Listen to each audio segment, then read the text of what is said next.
Salut, c'est encore moi, Jade Thomas. Si vous ne le savez pas encore, bienvenue sur ma chaîne YouTube dédiée aux plantes, aux potagers et aux petits jardins d'intérieur. On me conseille toujours de demander aux spectateurs de s'abonner et de liker en début de vidéo, alors voilà, je le fais. N'hésitez pas à me soutenir. Bon, je sens que je commence à trop parler. Passons directement au sujet de la vidéo d'aujourd'hui. Bonjour à tous. Dans cette vidéo, je vais vous parler d'une expérience fascinante que j'ai menée, passer une année à contrôler la mouche de la carotte.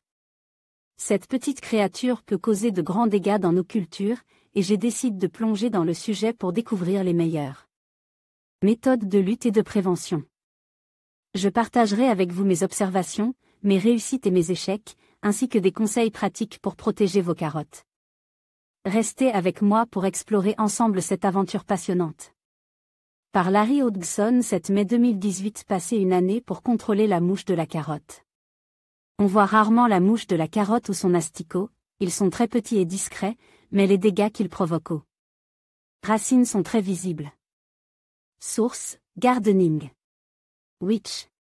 Co. UK. Parfois, la façon la plus simple pour se débarrasser de la mouche de la carotte, Psylla rosae, est de cesser la culture des carottes et d'autres plantes pouvant l'héberger comme le panais, le céleri rave et l'aneth, pendant un an. C'est que, une fois que la mouche de la carotte trouve votre jardin, elle reviendra encore et encore, parce que vous la nourrissez.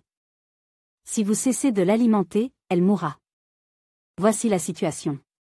Cet insecte passe l'hiver sous le sol sous forme de pupe et les adultes en émergent à la fin du printemps. Ils commencent aussitôt à pondre leurs œufs dans le sol près des carottes et des plantes apparentées, famille des apiacées. Les larves, de petits asticots sveltes, descendent dans le sol et commencent à creuser des tunnels dans vos carottes. Les tunnels s'infectent et noircissent, et quand vous arrachez les carottes, leur racine n'est plus récupérable.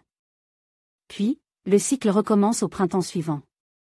Il y a, en fait, une deuxième génération, celle qui ira en pupaison à l'automne, mais cela ne change rien au résultat, une récolte à moitié gâchée. Asticot de mouche de la carotte. Souvent présent, mais rarement vu. Source, www. Float Project. Org. Mais, si vous ne cultivez pas de carottes et compagnie pendant 12 mois, les pauvres mouches qui écloront à la fin du printemps ne trouveront pas d'endroit à proximité où pondre leurs œufs. Comme elles ne volent que très faiblement, elles n'iront pas loin. La plupart mourront, tout simplement, incapables de trouver un hôte convenable. Le printemps suivant, il n'y aura pas de pupe dans le secteur, donc pas de mouches, pas d'asticots et pas de dégâts. Problème règle. Étant donné leur incapacité à voler loin, les mouches prendront du temps à revenir dans le secteur. Habituellement, au moins 5 à 6 ans et souvent une décennie, et, à ce moment-là, vous pourrez encore les contrecarrer en ne semant rien qu'elles puissent manger pendant un an. Contrôler ces ennemis de nos légumes en provoquant une disette de leur nourriture obligatoire? Pourquoi pas? Moins efficace au jardin communautaire, notez que cette méthode trouve son efficacité en éliminant la source de nourriture du prédateur. Elle ne fonctionnera probablement pas dans un jardin communautaire, car il y aura certainement d'autres jardiniers qui cultiveront des carottes à seulement quelques lots du vôtre, sauf si vous pouvez convaincre tous les jardiniers de ne pas cultiver de carottes et leurs cousins, pendant un an. Mais elle fonctionne à merveille dans les potagers individuels isolés. Nos partenaires locaux. En conclusion, passer une année à contrôler la mouche de la carotte est une stratégie essentielle pour garantir la santé et la productivité de nos cultures.